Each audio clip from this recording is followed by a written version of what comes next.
अस्सलाम वालेकुम, मैं हुमारी अली। आप देख रहे हैं मेरा चैनल। रजब अब मेरी ज़िंदगी का हिस्सा नहीं रहा। ईमान ने बाज़ाब्ता ऐलान कर दिया है, अब मेरे और रजब के दरमियान सब कुछ ख़त्म हो चुका है। किवान ही मेरी ज़िंदगी का मकसद है, वही मेरी ज़िंदगी का सहारा है और वही मेरी ज़िंदगी और जीने की उम्मीद है। क्या किवान की कस्टडी का मामला अदालत में जाने वाला है? क्यों बार बार किवान के हवाले से तस्वीरें भी लगाई जा रही हैं अधूरी और किवान किवान किया जा रहा है? ईद पर रजब भट्ट और ईमान के दरमियान क्या जो मुलाकात हुई थी उसमें मामलात काफ़ी अजीब हुए थे। ये मुलाकात सिर्फ किवान और रजब भट्ट की थी या इसमें ईमान का भी बहुत कुछ लेना देना था?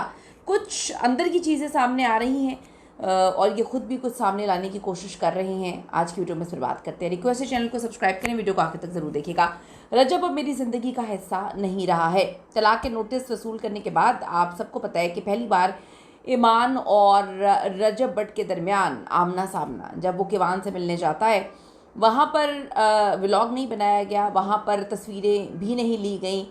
लोग इंतज़ार करते रहे। किवान की एक अधूरी तस्वीर जो है वो लगा दी गई। लोग इंतज़ार कर रहे थे कि शायद रजब भट्ट जो है किवान से मिलने जाएगा, किवान को व्लॉग में लिया जाएगा, ईमान से बातचीत की जाएगी और मामला जो है वो दुरुस्त सिमत में जाना शुरू हो जाएंगे। लेकिन ऐसा नहीं हुआ। पहली बार ईमान ने भी अब खुलकर जो है वो सामने आने का फ़ैसला कर लिया है। ये सामने आने का फ़ैसला तो बहुत पहले कर लिया गया था, जब इन्होंने व्लॉगिंग की कहानी सुनाई थी कि अब मेरी बहन आपी जो है मैं और वो व्लॉगिंग करेंगे। 27वें रमज़ान की बात की थी कि पहला व्लॉग हम उसमें डालेंगे। फिर तलाक़ का नोटिस का मामला शुरू हो गया और इनको लगा कि अगर अब ये व्लॉग डालेंगे तो चीज़ें ख़राब हो जाएंगी। लेकिन अब ईमान इन्फ्लुएंसर बन चुकी हैं और जो उनके भाई ऑन हैं वो यूट्यूबर बन चुके हैं। बात यहाँ पर सिर्फ इतनी है कि बहुत सारी चीज़ें हैं जो बच्चे के बारे में सोचनी चाहिए, लेकिन वो कहते हैं कि हम अपनी ईगो में, सिर्फ मैं इनकी बात नहीं कर रही, जनरल बात कर रही हूँ, ईगो में लोग पता नहीं क्या कुछ तबाह कर देते हैं। 2025 की पोस्ट में ईमान रजब फॉर एवर माइन कहने वाली अब उन्हीं हाथों पर रजब की को मिटाकर किवान का नाम लिख लेती हैं।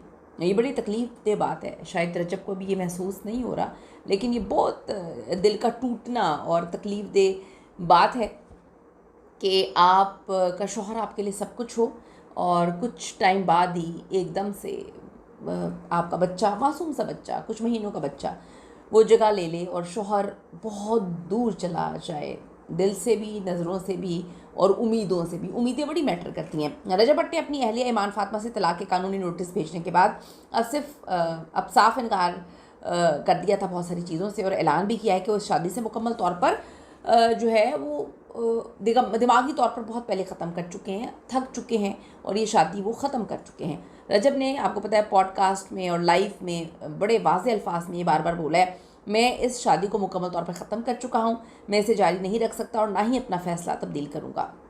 उन्होंने मज़ीद कहा कि ईमान फातिमा अच्छी लड़की तो हैं, लेकिन उनके इर्द गिर्द अच्छे लोग नहीं हैं, गलत लोग हैं, गलत लोगों का असर है। रजब का कहना था कि 1 साल की शादी को वालिदैन पे तरजीह देना मुमकिन नहीं है। ये जो इर्द गिर्द के लोग हैं, मेरे ख्याल में उनकी वालदा के हवाले से बात करें, उनके बड़े वॉइस नोट जो है वो सामने आए हैं, बहुत वॉइस नोट सामने आए हैं और ऑन का सारा जो किरदार है वो तो बहुत अच्छे से सबने देखा है। हम कभी कभी शायद अच्छा चाह रहे होते हैं दुनिया को दिखाने के लिए, लेकिन अंदर से हम जो है वो अच्छा नहीं चाह रहे होते हैं। ये ऑन ने बहुत दफ़ा वाजे किया है और ये कोई अंधे नहीं है, वो बेवकूफ़ लोग नहीं हैं। दुनिया देखी है लोगों ने, बड़े बड़े लोग दुनिया देखने के बाद लिख रहे हैं कि ये मुंह मुंह से कहना कि हम रिश्ता निभाना चाहते हैं, पीछे चपेड़े मारना और दुनिया के सामने कहना हम रिश्ता निभाना चाहते हैं, मैं भी कॉल कर लेता हूँ अपनी ईगो को साइड पर रख के रजब भट्ट को। भाई ऐसा नहीं होता है, ऐसा नहीं होता। आपको पॉडकास्ट में जाना ही नहीं चाहिए था। उसके बाद आपको मिस्टर पतलू ने अच्छी बात की थी, मिस्टर पतलू ने भी आपके मुंह पे चांटा ही मारा था, ये कह के कि ये मामला घर में सेटल डाउन करें। मिस्टर पतलू और रजब भट्ट के मामला सेटल हो गए, आप उसके लाइफ में जाके बैठ गए।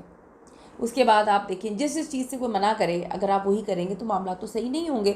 खैर, दुनिया के सामने तो ऑन ने यही बोला है कि मैं यही चाहता हूँ मेरी बहन का घर बस जाए। अब जहाँ रजब खुलकर इनकी शादी ख़त्म हो रही है, ख़त्म करने की बातें कर रहा है, नहीं करनी चाहिए बातें, ख्याल करना चाहिए, ये सोचना चाहिए कि मार्जिन आपको रखना चाहिए। अगर आप का रिश्ता नहीं, मैं कहती हूँ ना टूटे, अल्लाह कभी ना रिश्ता टूटे, तलाक नापसंदीदा तरीन अमल है। बड़ी आप लोग अल्लाह रसूल की बातें करते हैं तो आपको ये भी पता होना चाहिए। लेकिन अगर ये रिश्ता जुड़ जाता है तो जो इतनी बातें आप कर रहे हैं ये बड़ी तकलीफ़देह हो जाएंगी रिश्ते को निभाने के लिए। दोनों साइड से दोनों को चाहिए थोड़ा कंट्रोल करें। खुलकर शादी को ख़त्म करने की बातें कर रहे हैं, वहीं पर फैमिली के कुछ बड़े मामलात को पलटने की कोशिश भी कर रहे हैं, जिसमें अहम तरीन जो नाम है आलिम अल्लामा आसिफ रज़ा अलवी साहब हैं। इन दोनों फैमिलीज़ ने तो उनका भी मान नहीं रखा। खैर बंदा क्या बात करे। इस हवाले से ईद पर रजब भट्ट और ईमान की मुलाकात की बातें भी सामने आ रही थी।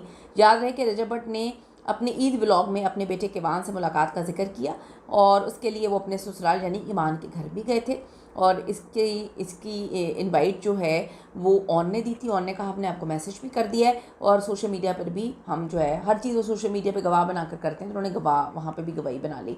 यानी कि दोनों फैमिलीज़ जो हैं वो गवाही बना रही हैं सोशल मीडिया को। इसमें मैं ज़्यादातर किरदार ऑन फैमिली का ही करूँगी कि उन्होंने किरदार ज़्यादा बनाया है। जो उनके वॉइस सोर्स वगैरह निकले हैं वो नहीं सही, वो नहीं आने चाहिए थे, वो गलत चीज़ है, ऐसा नहीं होना चाहिए। ईमान को स्टैंड लेना चाहिए, जिस तरह से वो अपने भाई के लिए स्टैंड ले रही है उसको एक बार अपने शोहर के लिए भी स्टैंड लेना चाहिए था, जब वो अपने शोहर को माफ़ कर चुकी है। मियाँ बीवी एक लिबास होते हैं, दोनों को समझने की ज़रूरत है। और ये भी इतना आसान नहीं है कि आपने चीटिंग की, आपने कहा मैंने माफ़ कर दिया, मैंने आईफोन दे दिया।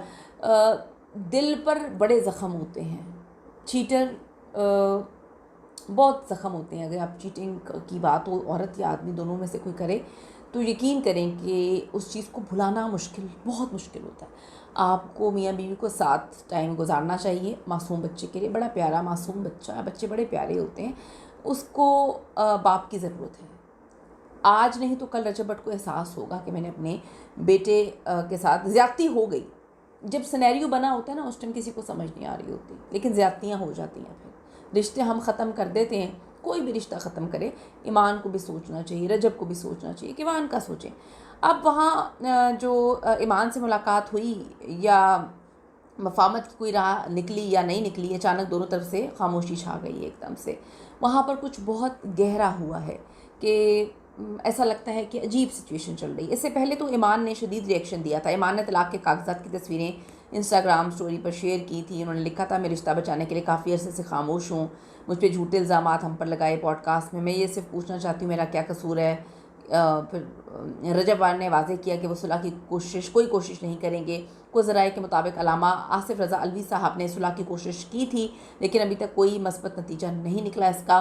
पहले किवान की कस्टडी का मामला भी ज़ेरे बहस आ गया है। अब इस दौरान ईमान ने भी रजब को ज़िंदगी से निकालने का ऐलान करते हुए जो है वो साफ़ कह दिया है अब बस किवान और कोई नहीं है। रजब भट्ट कह रहे हैं कि बेहतर है कि रिश्ता ख़त्म कर दिया जाए बजाय इसके कि खींचा जाए, जबकि ईमान खामोशी से अपने बेटे के साथ आगे बढ़ने की कोशिश कर रही है। आप अपनी ओपिनियन ज़रूर दीजिएगा, आपको क्या लगता है कि ये रिश्ता बचना चाहिए, बचाने की कोशिश करनी चाहिए, ख़त्म हो जाना चाहिए? बहुत आसान होता है हर चीज़ को ख़त्म कर देना या ख़त्म होते हुए देखना। मैं सिर्फ ये बात कहती हूँ कि अल्लाह तोड़ने वालों को नहीं, जोड़ने वालों को पसंद करता है, जुड़ने वालों को पसंद करता है। अपनी कीमती राय ज़रूर दीजिएगा। See you in the next video.